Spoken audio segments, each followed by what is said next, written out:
절에서 13절까지 우리 같이 합독하겠습니다. 시작.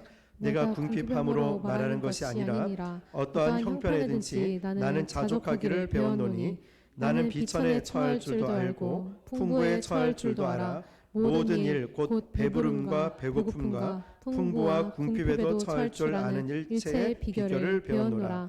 내게 능력 주시는 자 안에서 내가 모든 것을 할 수 있느니라. 아멘.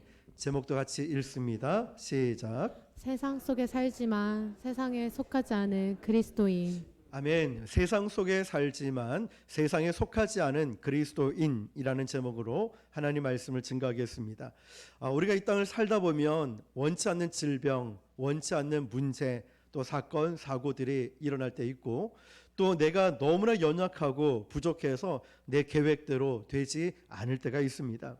그러다 보니 우리는 이 땅을 살아가면서 환경 탓할 때가 참 많습니다.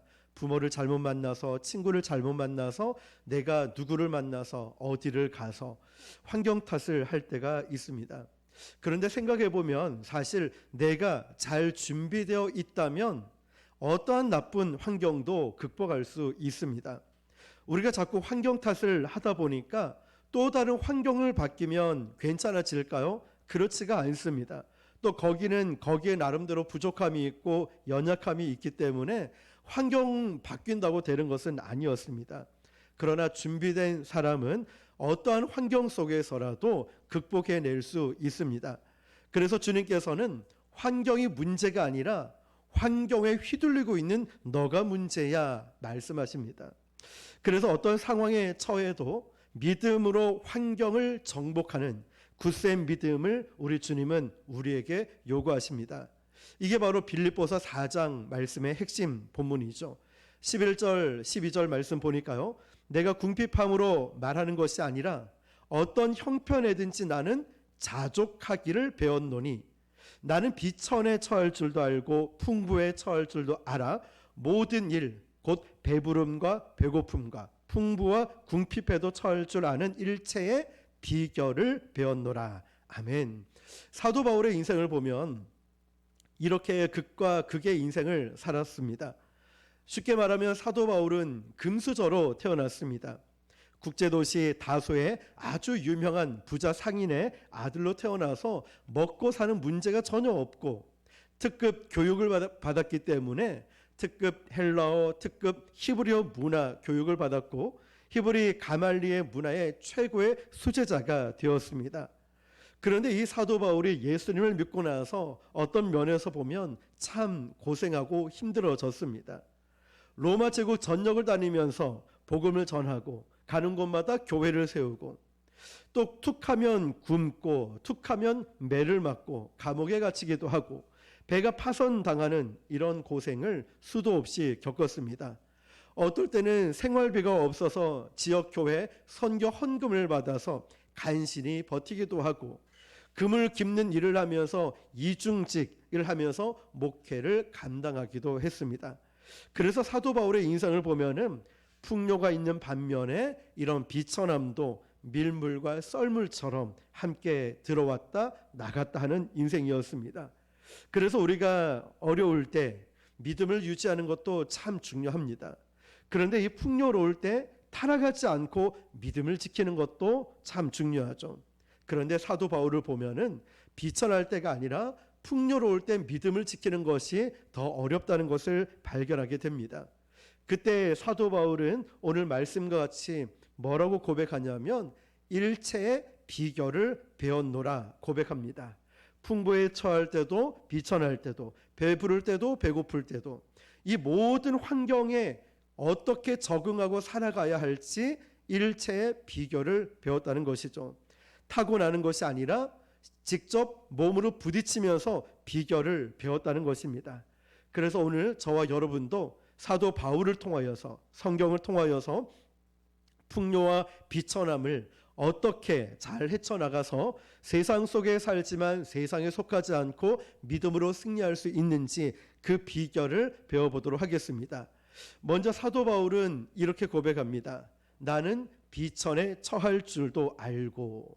쉽게 말해서 내 인생이 망했을 때, 또 부부간의 문제와 위기에 봉착했을 때, 또 자식이 어떤 위기에 봉착했고 경제적으로 어려움이 있을 때, 또는 직장을 잃거나 좌천됐을 때, 그리고 건강이 나빠졌을 때, 보통 사람들은 이런 좌절과 절망을 겪을 때 어떤 반응을 보일까요? 낙담합니다. 그리고 스트레스를 받습니다. 잠 못 이루며 어떤 때는 이를 막 부득부득 갈기도 합니다. 불평하고 원망으로 가득 차서 살아갑니다. 또 어떤 사람들은 그런 환경 때문에 문제를 회피해서 도망가는 사람도 있습니다. 그러나 이럴 때일수록, 힘들 때일수록 도망가는 것이 아니라 우리는 그 문제 앞에 담대하게 직면해야 됩니다. 시험이 두려우면 도망가지 말고 공부를 해버리고, 어둠이 두려우면 그 어둠에 함몰되는 것이 아니라 그냥 불을 켜버리고, 죽음이 두려우면 예수님을 더 잘 믿어버리는 것이죠. 이러한 인생의 문제는 두려워서 도망가는 사람에게 꼭 달려듭니다. 절대 그 문제 앞에 등을 보여서는 안 되고 정면으로 맞서야 합니다. 그래서 야고보서에 보면 마귀를 대적하라, 그리하면 너희를 피하리라. 하나님은 우리에게 맞설 능력과 힘이 있다고 말씀하십니다. 그러면서 도망가지 말라는 것이죠. 그러면 비천에 처한 이런 두려움과 좌절과 어려운 상황 가운데 우리는 어떻게 해야 될까요? 세상을 이기기 위해서, 극복하기 위해서 몸부림을 쳐야 됩니다. 내가 할 수 있는 노력을 다 해야 되죠. 모든 길에 다 막힌 것은 아닙니다.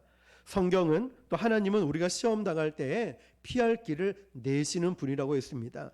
여러분 믿으십니까? 우리가 다 막힌 것 같아 보이지만 하늘 길이 열려 있습니다. 그러므로 우리가 몸부림치며 노력을 해야 되는데, 이제는 어떻게 해야 되냐면 지금까지 같은 방법으로 해서는 안 됩니다. 새롭게 돌파구를 찾으면서 하나님의 지혜를 구해야 됩니다. 예를 들어서 오늘 읽은 빌립보서는 옥중서신이라고 하죠. 말 그대로 옥중서신은 감옥에서 쓴 편지입니다. 사도 바울은 타고난 행동파입니다. 아침에 눈을 뜨면은 새벽같이 일어나서 부지런히 뛰는 사람이죠. 그런 성격입니다. 그러니까 로마 제국을 2번, 3번 다니면서 선교 여행을 가고, 가는 도시마다 교회를 세우고 제자 훈련을 하고 전도도 하고 병든 자를 고치고 일으키는 사역을 했죠. 사도 바울의 인생은 24시간이 아니라 25시간을 살 만큼 행동파였습니다. 그런데 그런 사도 바울이 갑자기 복음을 전하다가 갑자기 감옥에 갇혀서 아무것도 못하는 상황이 되어버렸습니다. 답답해서 견디지 못할 것 같지 않습니까? 우리도 주변에 보면 그냥 조용히 있는 걸 좋아하는 분이 있는 반면에 어떤 분은 가만히 있지 못합니다. 무조건 밖으로 나가야 돼요. 사람을 만나야 되고 일을 해야 되고 활동을 해야 돼요. 그런데 이렇게 활동을 좋아하는 사람을 어느 한 곳에 딱 가둬놓는다면 이 사람은 어떻게 될까요? 답답해서 견디지 못할 거예요. 사도 바울이 그랬어요. 이렇게 움직이고 활동해야 되는 사도 바울에게 감옥에 딱 갇혀 놓으니까 어떻게 했을까요? 사도 바울이 오 답답해, 난 미칠 것 같아, 야 우리 탈옥하자, 도망가자, 싸우자, 이런 것이 아니고 사도 바울은 내가 지금 갇혀 있네, 내가 지금 사역을 못한단 말이지, 그럼 내가 감옥에서, 이곳에서 내가 서 있는 이 자리에서 할 수 있는 것은 무엇일까 라고 생각해 보니까 사도 바울이 글을 쓸 수 있었다는 거죠. 그래 맞아, 내가 지금까지 로마 제국 전역을 다니면서 사역했던 모든 지식과 모든 영성과 모든 경험을 통틀어서 쏟아부어서 각 교회에 보내는 옥중서신을 쓰게 된 것입니다. 그래서 지금까지 그가 쓴 신약 성경의 상당 부분이 바로 감옥에 갇혀서 쓴 옥중서신이죠. 세계 많은 교회들이 조직신앙의 기반이 되는 작품을 이 감옥에서 썼다는 것입니다. 우리는 아무것도 할 수 없다, 나를 왜 이곳에 가둬놓았지, 나에게 왜 고난이 오지, 좌절하고 낙심할 수 있지만 사도 바울은 바로 그곳에서, 내가 서 있는 그곳에서 내가 무엇을 할 수 있을까를 생각하고 기도하고 그 일을 해냈다는 것입니다. 만약에 사도 바울이 그 감옥에 갇히지 않았더라면 옥중서신은 아마 나오지도 않을 수도 있고 아마 더디 나올 수도 있었겠죠.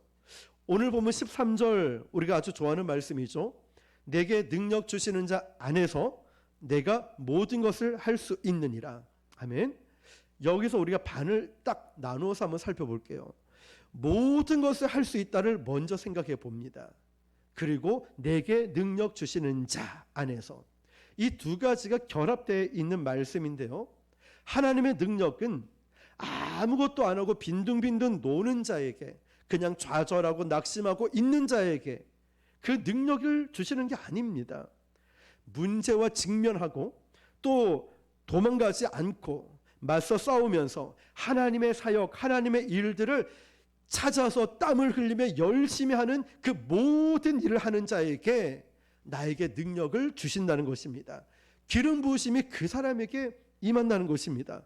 우리가 상황을 회피하고 절망하고 도망가서 맞서 싸우지 않는다면 하나님의 어떠한 도우심도 우리는 기대할 수 없을 것입니다. 하나님의 그 특별한 능력, 초자연적인 능력을 주시는 때 우리가 언제냐면 우리가 항상 나의 연약함을 인정하고 주님 제가 순종하겠습니다. 주님 제가 이 사역 감당하겠습니다. 주님 제가 기도하겠습니다. 목숨 걸고 예배하겠습니다. 때로는 주의 일을 감당할 때 기진맥진해서 쓰러질 때 바로 그때 오냐, 이제 내가 너를 통해 역사하겠다. 너에게 능력을 주고 기적을 주고 건강을 주고 힘을 주겠다 말씀하시는 것입니다. 하나님은요, 나의 능력이 충분치 않을 때 개입하십니다. 그러기 위해서는 일단 움직여야 됩니다. 기도도 하고 믿음으로 예배하고 기도하면서 문제에 직면해 보면서 나는 할 수 없지만 내게 능력 주시는 자 안에서 나는 모든 것을 할 수 있습니다. 믿음으로 선포하는 거예요. 그때 하나님의 능력을 체험하는 것입니다. 내가 모든 것을 할 수 있다. 나는 합니다. 순종합니다.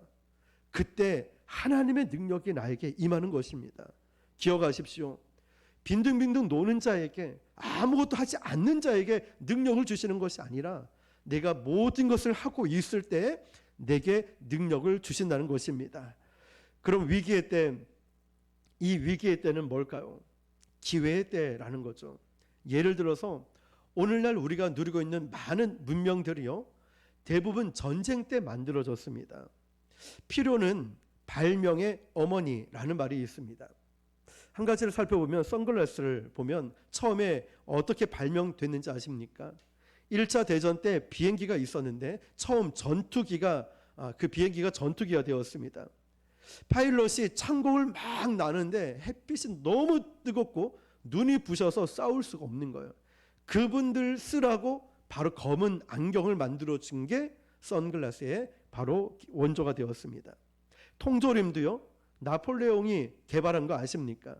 나폴레옹이 이제 막 싸워야 되는데 거대한 시민 군대를 만들었는데 많은 병사들을 먹이고 입히려고 하다 보니까 음식이 상하는 거예요. 그래서 통조림에다가 생선을 넣고 딱 뚜껑을 봉합하니까 그때 통조림이 만들어진 시초가 됐죠. 컴퓨터는 언제 어떻게 만들어졌을까요? 2차 대전 때 독일군에게 아주 무서운 암호체계가 있었는데 이 암호체계를 영국 정부가 어떻게 하면 해킹할 수 있을까 연구를 거듭한 끝에 만들어진 게 오늘날의 컴퓨터의 원조가 됐다는 거죠. 지금 우리가 쓰고 있는 인터넷, GPS, 드론 전부 다 전쟁 때 개발된 것입니다. 그럴 때 우리는 이런 생각을 하게 되죠. 아니 왜 전쟁 때 이런 획기적이고 패러다임을 바꿀 수 있는 이런 대단한 물건을 왜 전쟁 때 개발했을까라는 질문을 하게 되죠. 다른 때도 아니고. 왜 그랬을까요? 전쟁 때는 연구할 때 보면은 전부 다 목숨 걸고 연구하거든요.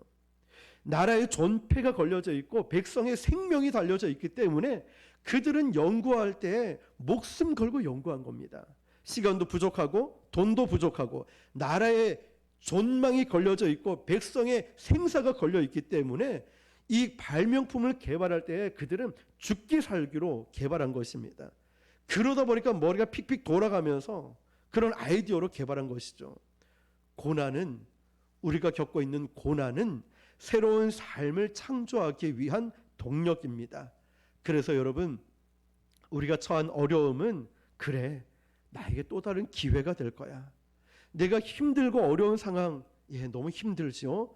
그렇지만 하나님은 나의 모난 부분을 다 깨뜨리고 나를 겸손하고 낮게 낮추시고 하나님만 드러나는 종으로 만들고 하나님의 영광을 위해서 나를 쓰시려고 나에게 이런 것을 주셨을 거야. 믿고 기도하며 몸부림쳐 보시길 바랍니다. 그때 하나님이 주시는 능력을, 새로움을 경험하게 될 것입니다. 자, 그 다음에 우리가 기억해야 될 것은 우리가 어려움과 또 고난과 어려움이 있을 때 좋은 믿음의 태도를 실천하는 것이 필요합니다. 데살로니가 전서 5장 16절 18절 보면 우리가 잘 아는 말씀이 나오죠. 항상 기뻐하라, 쉬지 말고 기도하라, 범사에 감사하라. 이것이 그리스도 예수 안에서 너희를 향하신 하나님의 뜻이니라. 아멘. 다시 한번 볼까요? 항상 기뻐하라, 쉬지 말고 범사에 감사하라. 여러분, 이 말씀의 특징을 하나 찾아낼 수 있겠습니까? 이 말씀의 특징이 뭘까요? 모두가 명령어로 되어 있다는 사실이죠. 그 말은 가만히 두면 안 한다는 거예요. 하나님이 명령하고 푸시하고 막 밀어붙여야 항상 기뻐하고 쉬지 말고 기도하고 범사에 감사할 수 있기 때문에 명령어로 되어 있어요.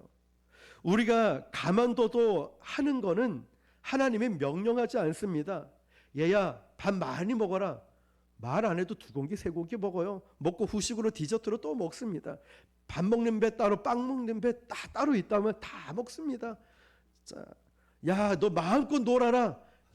시키지 않아도 놀아서 집에 들어오지도 않습니다.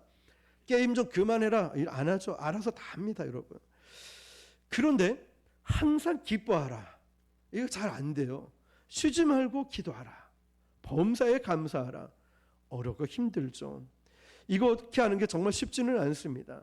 그렇기 때문에 하나님의 능력이 우리에게 필요한 거예요. 믿음이 있어야 이렇게 할 수 있거든요. 그렇죠, 여러분? 믿음이 있어야 항상 기뻐할 수 있죠. 믿음 없이 나쁜 일 생겼는데 기뻐하면 저 사람 이상한 거 아니야? 왜 실실 웃고 왜 기뻐하지? 저렇게 나쁜 상황에? 근데 믿음이 있어야 기뻐할 수 있죠. 지금 이게 나쁜 상황 같아 보이지만 이 상황 속에서도 하나님이 함께 하시고 일하시고 하나님이 역사하실 거야 라고 믿는 것, 이런 사람이 기뻐할 수 있는 거예요. 무엇이 있어야 기뻐할 수 있죠? 믿음. 하나님의 선하심을 믿고 하나님의 능력을 믿으니까 세상 사람들은 야, 저 흙탕물이야, 흙탕물. 야, 저 뭐 더러운 땅이야. 믿음 있는 사람은 어떨까요? 그 흙탕물 속에 진주를 본다는 것입니다. 그래서 기뻐하기로 결단할 수 있는 거죠. 야, 쟤는 안 돼. 저기는 갈 필요 없어. 그런데 왜 자꾸 전도를 나가고 왜 자꾸 섬기고 사랑할까요? 이것이 하나님 아버지의 뜻이고 하나님이 기뻐하시는 것을, 그 진주를 발견했기 때문이죠. 또 쉬지 말고 기도하라 명령하죠. 열심히 기도하는 게 아니라 쉬지 말고 기도하라고 말씀하시죠. 무슨 뜻일까요? 기도의 흐름을 끊지 말라는 것입니다. 때로는 나 기도할 기분이 아니에요, 목사님. 제가 지금 막 기도가 안 나옵니다. 나는 지금 내 형편에 지금 기도할 상황입니까? 우리 주님이 말씀하시는 거예요. 상관없어. 너 상황, 너 감정 상관없어. 다만 기도의 흐름만을 끊지 말라는 거예요. 쉬지 말고 기도하라는 게. 왜냐하면 기도의 흐름이 끊어지면 근심, 걱정이 몰려오거든요. 생각해 보세요, 여러분. 내가 기도 안 하는 그 시간에 우리는 100% 걱정합니다. 그 문제 앞에, 걱정 앞에, 근심 앞에. 우리 안 하는 시간에 100% 근심, 걱정해요. 그래서 여러분, 목사님 저 기도할 시간이 없어요. 그런 말 하지 말라는 거예요. 왜냐? 걱정하는 모든 시간에 기도하면 하루에 몇 시간도 기도한다는 거예요. 걱정하는 그 시간에 기도하라는 거예요. 그러면 기도할 시간이 왜 없어요? 걱정하는 그 시간에 기도하는데 몇 시간씩 말이죠. 그러니까 어차피 근심할 바에야 그냥 계속해서 기도의 흐름을 끊지 말고 계속하라는 거죠. 우리가 광야 같은 삶에, 고난과 어려움이 있는 이 삶에 우리 기도할 시간이 많이 있죠. 힘들어요. 고난이에요. 문제가 있어요. 답답해요. 억울해요. 그때 기도의 흐름을 끊지 말고 기도하라는 것이죠. 우리가 쉬지 않고 기도하면 어떻게 될까요? 할 수 없이 하나님을 많이 생각하게 됩니다.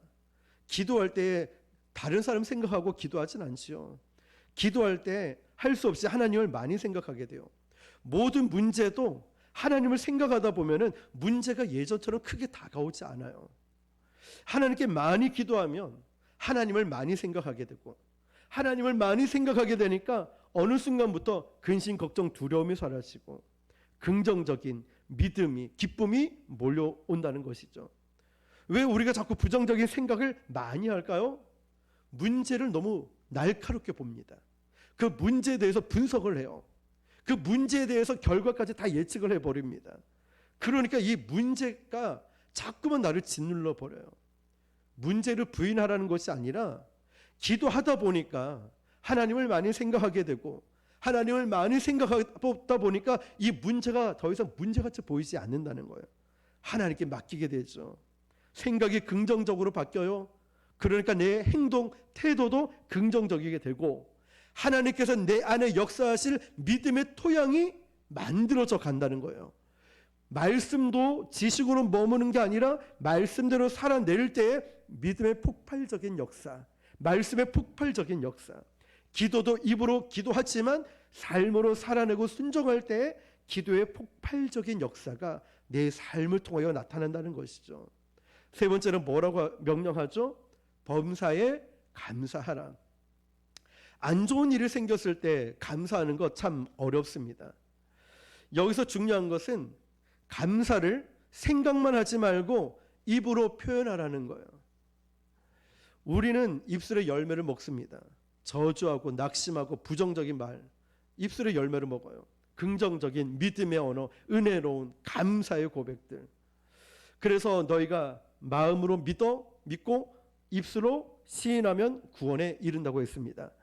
우리가 이렇게 할 수 있는 것은 감사가 어둠에, 낙심에, 두려움에, 근심, 걱정을 뚫고 나갈 수 있는 열쇠이기 때문에 그래요. 무엇이요? 감사가 말이죠. 시편 100편에 보면 감사함으로 그 문에 들어간다고 했습니다. 그 문은 어떤 문일까요? 하늘 문이고 천국 문, 축복의 문이고 기적의 문이라는 것입니다.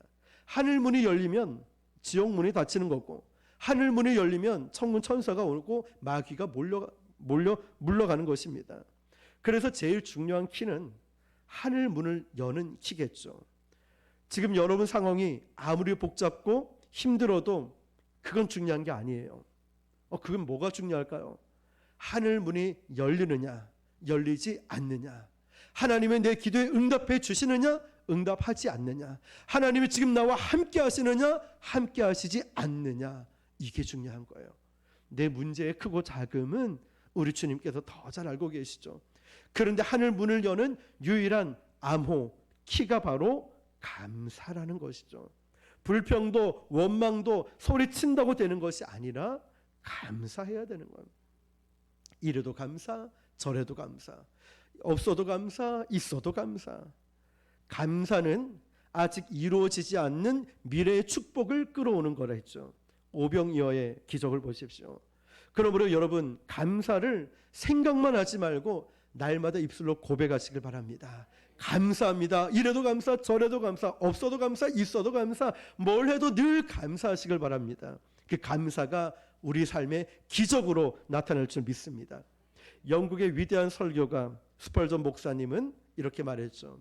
하나님께서 촛불에 감사하는 자에게 등불을 주시고, 등불에 감사하는 자에게 달빛을 주시고, 달빛에 감사하는 자에게 햇빛을 주시고, 햇빛에 감사하는 자에게 천국의 광명을 주신다. 여러분, 가만히 보니까 감사하는 사람들을 보면은 감사를 하면 할수록 인생이 업그레이드 되는 것 같아요. 축복을 듣고 또 다른 축복을 받는 것 같아요. 항상 기뻐하라, 쉬지 말고 기도하라, 범사에 감사하라. 이걸 흔히 믿음의 3종 세트라고 합니다. 무슨 일을 하든지 어떤 상황에도 우리가 이것을 유지할 수 있다면 세상 속에 살아가지만 세상에 함몰되지 않고 구별된 자로 승리하게 될 줄 믿습니다. 그럴 때 마귀가 떠나는 거죠. 세상의 영이 우리를 흔들지 못합니다. 우리는 세상 속에 살지만 우리 안에 그 세상의 무리, 세상의 향락이 들어오지 못하게 바로 이것이 막아지는 방어 장치가 되는 거예요. 다시 한번 해볼까요? 항상 기뻐하라, 쉬지 말고 범사에 감사하라. 할렐루야. 이런 태도를 가지는 거예요. 항상 기뻐하는 자에게는요, 슬픔이 왔다가 튕겨져 나가요. 쉬지 말고 기도하는 사람에게 걱정, 근심이 왔다가 튕겨져 나갑니다. 기도의 흐름이 끊어지지 않았거든요. 범사에 감사하는 자에게 원망이 왔다가 튕겨져 나갑니다. 저 사람은 말만 하면 감사, 감사, 감사. 세상의 모래바람이 휘말아 쳐도요, 영적 내면 세계가 튼튼하면 하늘 기적을 체험하고 환경 탓을 하지 않아요. 우리는 뭐가 약해서, 뭐가 없어서, 누구를 잘못해서 아니에요. 내가 영적으로 튼튼하면 세상에 부러울 것 하나도 없습니다. 우리가 하나님이 쓰신다는 확신이 있고 내 안에 영적으로 건강하면은 환경 탓, 사람 탓 아니에요. 여러분, 그런데 우리가 두 번째로 살펴봐야 될 것은 인생의 어려운 시기를 지나는 것 이상으로 중요한 게 바로 풍요로울 때, 가진 것 있고 직분을 받고 어느 정도 안정적일 때입니다. 그래서 어떤 분은 얘기합니다. 아유, 목사님, 없으니까 가난하는 게 힘들지 내가 뭐 풍요로울 때 뭐가 걱정입니까? 있는 대로 살면 되죠. 아니에요, 여러분. 사도 바울은 오늘 말씀에서 풍부에 처할 비법을 배워야 한다라고 했어요. 일체의 비결을 배웠대요. 가난할 때가 아니라 풍요로울 때 비법을 배웠대요. 왜 그런 말을 할까요? 오히려 믿음 강했던 사람이요, 성공하니까, 돈 잘 버니까, 취업이 잘 되고 뭔가 잘 풀리니까 이 성공의 매력을 이기지 못하고 시험 들어서 무너지는 사람이 의외로 많이 있다는 거예요. 이걸 조심하라는 거죠. 그래서 두 가지를 조심해야 될 게 두 가지가 있어요. 한번 따라해 볼까요? 하나는 교만이고 두 번째는 나태. 교만과 나태를 조심해야 됩니다. 사람이 갑자기 성공하면 교만해지기 쉽죠. 왜 이게 무섭냐면 관계를 파괴하거든요. 하나님과의 관계, 사람과의 관계를 교만하니까 파괴가 됩니다. 교만한 사람은 자기 힘으로 성공했다 생각하니까 내가 신이에요. 내가 신, 내가 하나님. 감사는 당연히 없겠죠. 자기 자랑이 심해집니다. 왜냐? 이 사람은 아쉬운 게 없거든요. 그러니까 기도생활, 예배생활 차가워집니다. 그렇게 교만해지니까 하나님과의 관계 무너져, 사람과의 관계 무너져요. 자기가 남들보다 잘났다 생각하니까 항상 다른 사람을 가르치려 듭니다. 남 칭찬 잘 하지 않아요. 오히려 정죄합니다. 사람들이 다 자기를 챙겨주길 바라고 인정해 주길 바라고 있습니다. 그런데 여러분, 내가 어떤 자리에 인정받고 있을 때, 저와 여러분이 지금 쓰임받고 있을 때 늘 겸손하시길 바랍니다. 그리고 또 하나는 나태이죠. 나태하면은 도전 정신을 잃어버려요. 더 이상 부흥을 꿈꾸지 않아요. 더 이상 성장과 성숙을 기대하지 않아요. 오래전에 미국 플로리다주의 한 해변에서 수많은 갈매기 떼가 떼죽음을 당했습니다.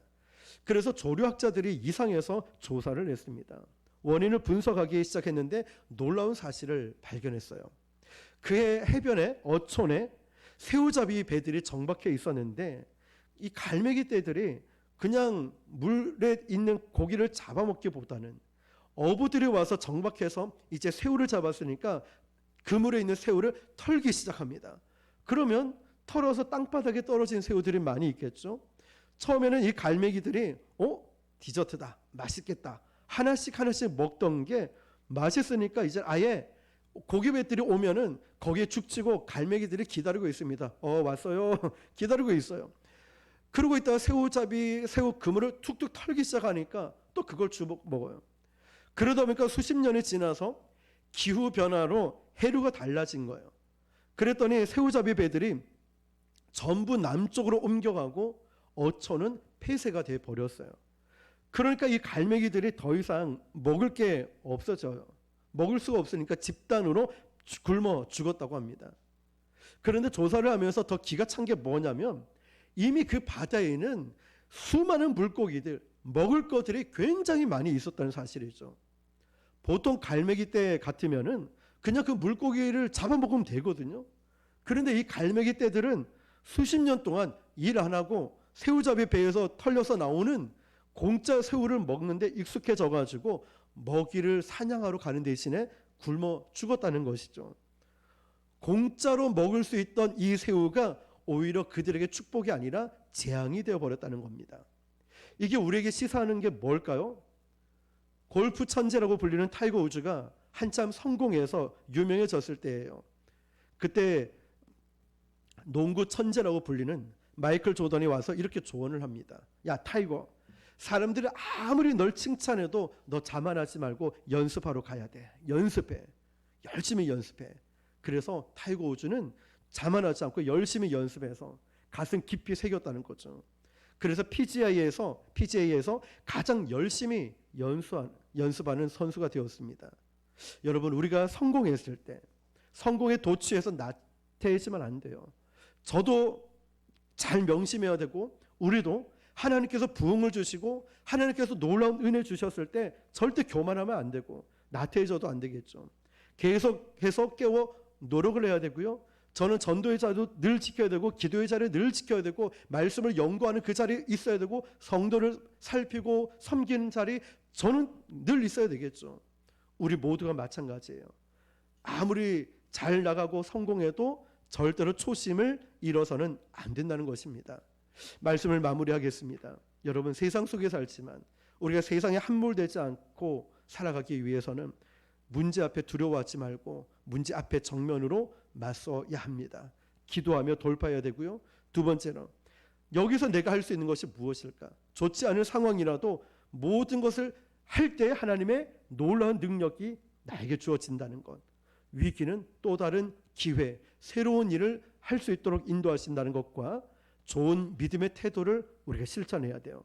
항상 기뻐하는 것, 쉬지 말고 기도하는 것, 범사에 감사하는 것, 다 명령어로 되어 있다는 것 기억하시고요.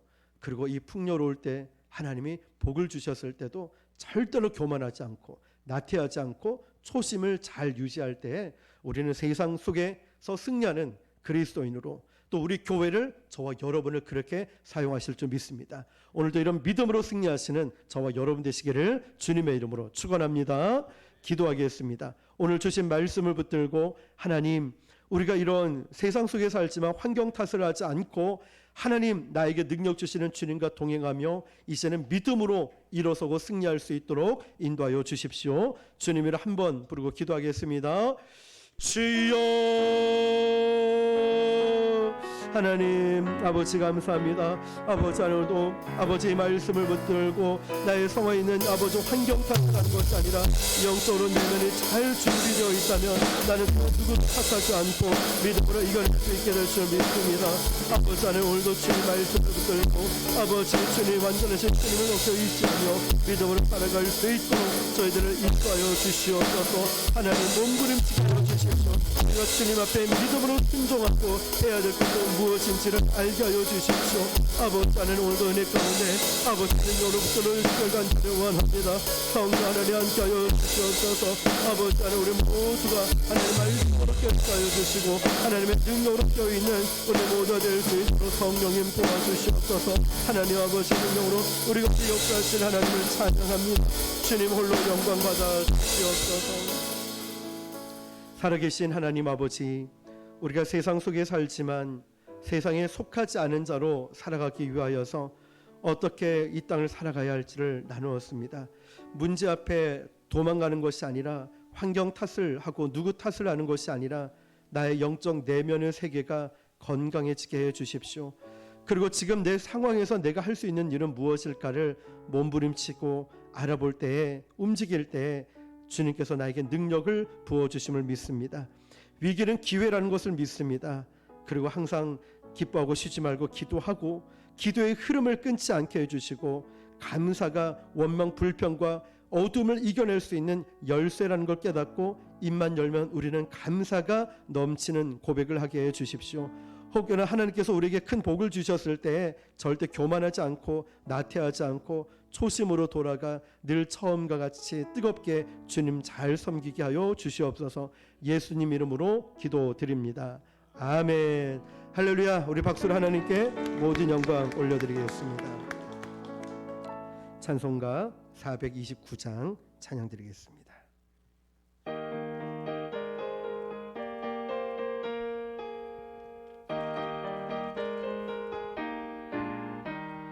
세상 모든 풍파너를 흔들